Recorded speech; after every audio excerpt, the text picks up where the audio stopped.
YouTube, Facebook. It's your boy HB3, aka One Time in the Building, and I'm coming to y'all with this video. This is going to be a tutorial video. We're going to talk about how to go from a swirl over to a beehive.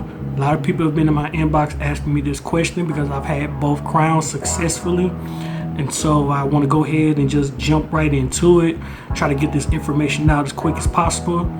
So let's go. The first thing that we need to understand is that a swirl is basically a natural thing. The swirl is natural. Your hair naturally in the crown area swirls in that effect. So basically what we're trying to do, and the only hard part of this process going over to a beehive, is breaking the swirl. A lot of people feel that it's very, very hard. Once the swirl is actually broken, it's not difficult. The only thing that you're really doing is maintaining the angles, maintaining the depth that you're creating, and just trying to keep improving the hive itself. The only difficult part is basically breaking the natural swirl that you have. So there are many different ways that you can do it, but I've found that doing the things that I'm about to tell y'all actually help a lot. So one of the things that you can do is brush the crown counterclockwise or comb it counterclockwise. If your swirl grows clockwise, you just completely go the opposite direction of how it grows. So if that's clockwise, you go counterclockwise. If your swirl grows counterclockwise, go clockwise, off each other, off the other one. And basically that can actually break the swirl extremely fast. I don't recommend doing that way because you run into possible pattern errors and forks around the crown. So I wouldn't recommend doing it that way, but that is a possibility. Now with me, what I did was I looked at my crown kind of on a graphical, a geographical standpoint, basically north, south, east, west. That's how I looked at my crown. And I had the swirl. When I cut it, I knew that there was only two parts of my swirl that where it turns into another direction hard. That was the north part of my crown and the south part of my crown. Those two parts are the ones, because at the south of your crown, you're actually swirling going into this area.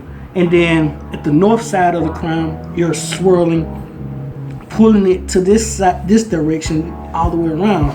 The reason why I didn't necessarily worry too much about the east and the west of my crown was mainly because those areas is only like maybe a little swoop up or swoop down to create that swirl effect and keep it going successfully. But north and south is where it breaks harder, where it gets harder.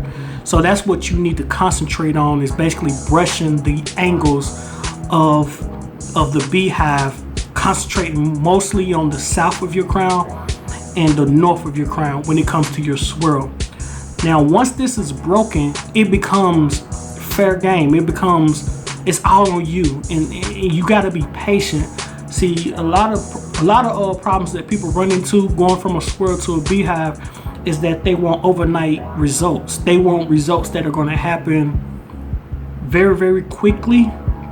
But I'm telling y'all right now, I've been on this pattern maybe a couple of years now, 2 or 3 years now, and it's not easy at all. And I'm still trying to fix things. I'm still not satisfied. The beehive is one of those things where once you get it, you got it. Once you figure it all out, you good to go. So basically, trying to figure out the actual angles of the beehive is very, very simple. And most people that cross over to a beehive or have a beehive, which is a lot harder, is the infamous line. Like, you have that long line in the back of your head. And what I tell people all the time is basically what you want to do is look at it from this standpoint. You have maybe a little sister, cousin, or daughter or your mother, any woman that you have ever seen that parts their hair, and when they putting grease in their hair, they'll part their hair, you know what I'm saying? Like they'll take a comb, go this way, they'll take another comb, or they take the comb and go the other way, and they just part their hair so they can put that grease in there, and they'll make a long line, long part right there to their scalp. It's kind of the same process what most people do with the Beehive. That's the one mistake they make, is that they're brushing the north. That's the top of the crown, and they brushing the south only down. They brushing south down, and they're brushing, basically splitting the two areas, creating that long line and that long part in their head. And it's one of those, I guess, honest mistakes that people don't realize it until after a while of maybe in a session or maybe the next day, and they're like, damn, I got a long ass line in my head. Well, let me tell you how simple this is. You need to brush the side angles. Their side angles are going to be east and west. It's very, very simple. And I laugh. I don't necessarily laugh, but I kind of find it weird when I see people who ask me for help about how do I get the line out of, how do I get this long line, this part out of my head. And it baffles me that they're having difficulty. All they have to do is just brush the sides. You want to create the Beehive, which is a circle. You want to create a circle. You can't create a circle by just brushing and parting both, up and down, north and south. You got to brush those sides down as well. So north, south, east, west, or whatever how it is on the camera, I don't know. But basically, there's those four main angles. And this is also, if you pay attention to what I'm trying to tell y'all, a lot of people will figure out the Beehive angles as well as I'm explaining it. Because this is so simple. The Beehive angles are extremely simple themselves. If you got north, south, east, west, those are your predominant angles. Those are your predominant angles, right? This is what I want you to do. Think about it. And I'm and check what I'm showing you right here. Now check this out right here. You got your crown. You got your Beehive. Let's say north. Then we're gonna say south. Then we're gonna say east. And then we're gonna say west. This is what you call your predominant angles of the Beehive. All you want to do next is lay a X right on top of the Beehive, like dead shot on the Beehive. You're gonna lay a huge X right there, just an X. Guess what? You just created your diagram for your Beehive.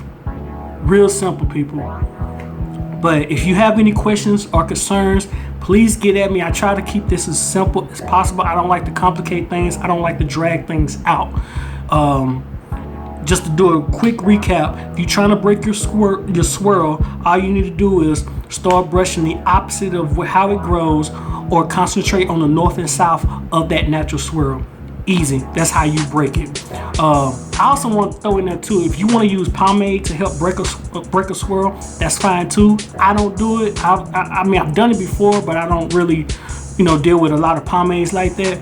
But I do know people have better results using pomade. So if you want to use pomade and comb and brush in those angles, then lay it down hard with some pomade or something, that can work too. So those are steps of breaking the swirl. And then when you get finally into the Beehive, learning the actual angles, those are the actual angles: north, south, east, west, and then lay an X right on top of those predominant angles, and you're good to go with the Beehive angles. You know what you're doing. At that point, it becomes process, patience, and maintenance. That's what it becomes. And over time, with wolfing and with those proper angles and doing what you need to do, you will have a nice Beehive. Trust me. If you have any questions or concerns, please get at me.